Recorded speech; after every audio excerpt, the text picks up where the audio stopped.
한국이 우크라이나 사태에 본격적으로 개입하면서 푸틴 러시아 대통령이 노발대발했다는 소식이 전해져 화제가 되고 있습니다.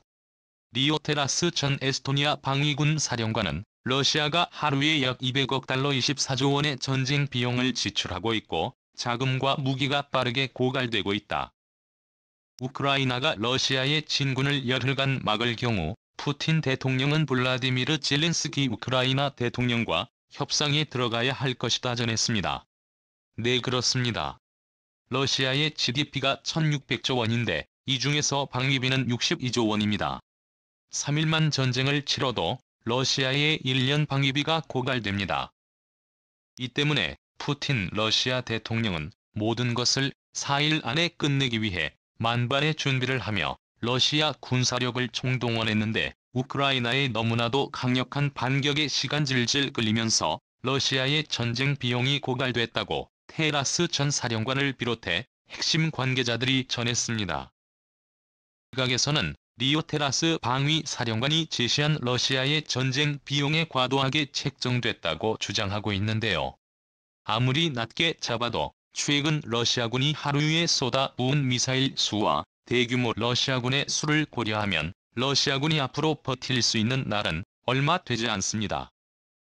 게다가 최근 미국과 유럽연합 그리고 한국까지 러시아 제재에 동참하며 국제은행 간 통신협회 수입들 결제망에서 러시아를 퇴출하기로 하는 중대 결정을 내리면서 러시아는 한순간에 벼락거지가 됐습니다. 이란과 마찬가지 상황인 곳인데요. 러시아로부터 천연가스를 수입한 나라들이 러시아에 돈을 송금하진 못하게 됩니다. 천연가스뿐만 아니라 그 어떠한 송금도 하지 못하게 되는데 반대로 러시아로부터 돈을 받을 수도 없기 때문에 그 어떤 나라도 러시아와 거래를 하지 않게 됐습니다. 러시아 기업들도 초비상이 걸렸습니다. 푸틴 러시아 대통령의 우크라이나 침공 명령을 내리기 전 대비 러시아의 코스피 격인 RT에서의 지수가 최대 무려 3분의 1 토막이 났습니다. 코로나 팬데믹이 지구상에 처음 충격을 주었던 그때로 러시아만 홀로 돌아가게 된 것이죠. 그렇지 않아도 미국과 유럽 그리고 한국의 강력한 금융 제재 때문에 해외에 대규모 천연가스를 판매한 러시아 1위 기업 가스프롬 그리고 해외 은행과 기업들의 대규모 돈을 빌려줬던 러시아 은행들의 돈을 한 푼도 받지 못하게 되는 동시에 이렇게 주식 가격이 3분의 1 토막이 나버리다 보니 한순간에 파산 위기에 내몰렸습니다. 며칠만 더 이렇게 흘러가 버리게 되며 러시아에 있는 모든 대기업들을 포함해 러시아 국가가 통째로 파산하게 됩니다. 이 때문에 블라디미르 푸틴 러시아 대통령은 러시아군 병력과 무기들을 총동원해 우크라이나의 전방위적 압박을 가했지만 시간이 너무 오래 끌리면서 제대로 된 성과를 내지 못하자 결국 전쟁을 포기하고 협상 테이블로 나섰다는 놀라운 소식이 전해졌습니다. 러시아군이 우크라이나를 완전히 점령하지 못한 가장 큰 이유는 바로 우크라이나군과 시민들의 목숨을 건 저항이었습니다. 우크라이나군에 따르면 해병대 공병엔 비탈리 시자쿠엔 볼로디미로비치는 우크라이나 남부 헤르손 주에니체스크 다리를 폭파하는 작전에 투입됐습니다. 이 다리는 크림 반도와 우크라이나 본토를 연결하는 요충지입니다. 러시아군의 진입을 막기 위해 우크라이나군은 이 다리를 폭파하기로 결정했습니다. 볼로디미로비치는 다리에 지뢰를 설치하겠다고 자원했습니다. 쥐를 설치에 나선 볼로디미로비치는 설치 도중 자신이 안전한 곳으로 이동할 시간이 없다는 것을 깨닫고 자폭을 선택해 다리를 폭발을 했습니다. 그의 영웅적 희생은 러시아군의 진격을 현저하게 늦추었습니다.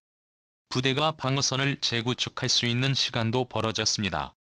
이 다리가 폭파되면서 러시아군은 우크라이나 본토로 진격하기 위해 더욱 긴 경로를 택할 수밖에 없었다고 CNN 등 외신은 보도했습니다. 이에 못지않게 러시아군의 우크라이나 점령 임무를 실패하게 만든 주요 이유가 바로 러시아와의 우주전 그리고 사이버전에서 한국과 미국의 대후 활약 덕분이었습니다. 어제 최고 수익률 채널에서 공개한 이 영상을 시청하신 분들은 자세히 아시겠지만 미국이 한국에 도움을 공식 요청하자 한국이 보유한 최첨단 우주기술이 동원되며 한미우주연합군에 의해 한때 우주 최강국으로 불렸던 러시아가 우주전에서 완전히 밀려나게 됐습니다. 러시아가 우주를 점령당하게 되며 위성 등으로 러시아의 움직임 하나하나가 전부 노출되기 때문에 절대적으로 불리하게 됩니다. 반면 러시아는 우크라이나뿐만 아니라 주변에 있는 미군과 나토군이 도대체 뭘 하고 있는지 알 수가 없죠. 뿐만 아니라 최근에는 우크라이나는 드미트로 포노마렌코 주한 우크라이나 대사를 통해 한국의 사이버 조력을 원한다라며 IT 최강 선진국인 한국의 요구 라이너를 도와달라라는 공식 요청을 받았습니다. 한국이 우크라이나를 본격적으로 지원하기 시작할 것이라는 소식이 전해진 이후 전 세계 기업인들의 합동 지지 행렬이 이어졌는데요. 테슬라 CEO 겸 스페이스X의 최고 경영자인 일론 머스크는 러시아의 사이버 공격으로 인터넷이 완전히 차단된 우크라이나 스타링크 서비스를 제공하겠다고 발표했습니다. 27일 AP통신에 따르면 머스크는 트위터의 스타링크 서비스가 우크라이나에 지금 개통돼 있다. 더 많은 터미널이 진행 중이다라고 밝혔습니다. 스타링크는 궁극적으로 지구 화성 간 통신망을 구축할 목적으로 기존 위성 통신망 및 수중광 케이블의 단점을 개선하고 동시에 유선 인터넷과 그에 기반한 무선 통신망의 한계를 극복하기 위해 구성된 신개념 위성 인터넷 사업 중 하나로 기존의 인터넷 문제점을 완벽하게 꽂은 혁신적인 새로운 인터넷 방식입니다.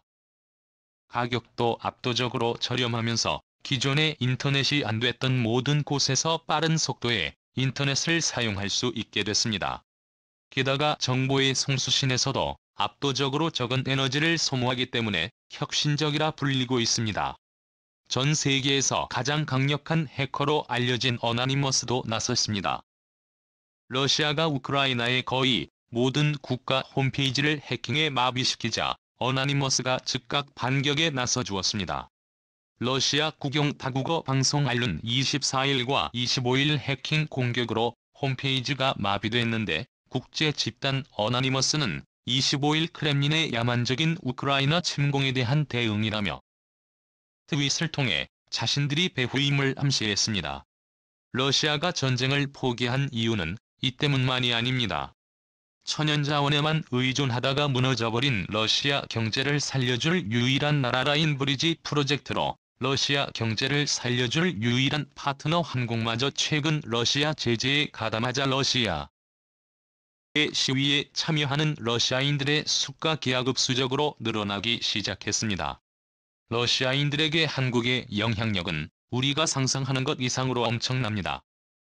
문화체육관광부와 해외문화홍보원이 165개국 8,000명을 대상으로 대한민국 국가 이미지를 조사했는데 러시아에서는 한국에 대해 긍정평가한다는 응답이 무려 94.8로 가장 높게 나타났습니다. 러시아 유력 시장 조사업체인 온라인 마켓 인텔리전스가 지난해 러시아 성인 남녀 500명을 대상으로 조사해 선정한 최고의 20대 브랜드에서 삼성은 18.5%로 1위를 차지했습니다. 9년 연속 1위입니다. 스마트폰의 경우 아이폰보다 갤럭시가 더 많이 팔리고 냉각은 가정집에서 삼성이나 LG의 냉장고, TV, 전자레인지, 세탁기 등 가전제품들을 가지고 있습니다. 경동나비에는 러시아 상공회의소 주관 조사에서 난방기계 부문 국민 브랜드로 3년 연속 선정됐습니다. 모스크바 도로에는 현대 기아차가 심심찮게 지나가고 시내 주요 거점마다 한국의 화장품 로드샵들이 자리 잡고 있습니다. 한국 마요네즈나 초코파이가 인기 있다는 것은 널리 알려진 얘기고 팔도의 도시락 컵라면에 한국에서보다 러시아에서 50배나 많이 팔립니다. 때문에 한국의 대대러시아 동참 소식이 전해지자 러시아인들은 엄청난 충격을 받았고 공교롭게도 같은 시기에 푸틴에 반대하는 대규모 시위가 러시아 전역에서 일어나기 시작했습니다. 그러자 쿨릭주한 러시아 대사는 한국 정부가 이러한 제재에 동참하는 것이 물론 기쁜 소식이 아니다라며 이같이 말했습니다. 이어서 친북방 정책 덕분에 양자 관계가 잘 발전해왔다라며 이러한 맥락에서 요즘 벌어지고 있는 상태가 매우 유감스럽다라며 한국이 이런 압력에 항복해서 제재에 동참했다며 우리의 양자 관계가 발전하는 추세가 바뀔 것이라고 협박까지 했습니다.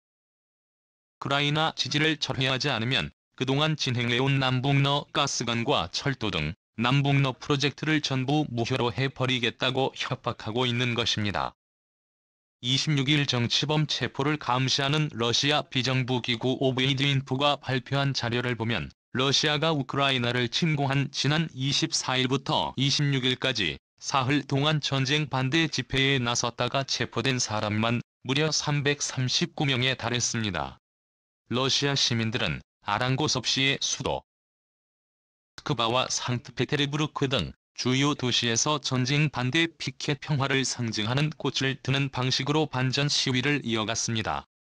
그동안 러시아 내에서 발생한 시위들을 보며 화염병을 던지는 등 폭력적이었는데 이번 시위가 한국의 촛불 시위에서 영감을 얻어 꽃을 든 매우 평화적인 시위를 벌이고 있는 것으로 전해졌습니다. 오늘도 감사합니다. 최고로 멋진 하루를 보내시길 바랄게요.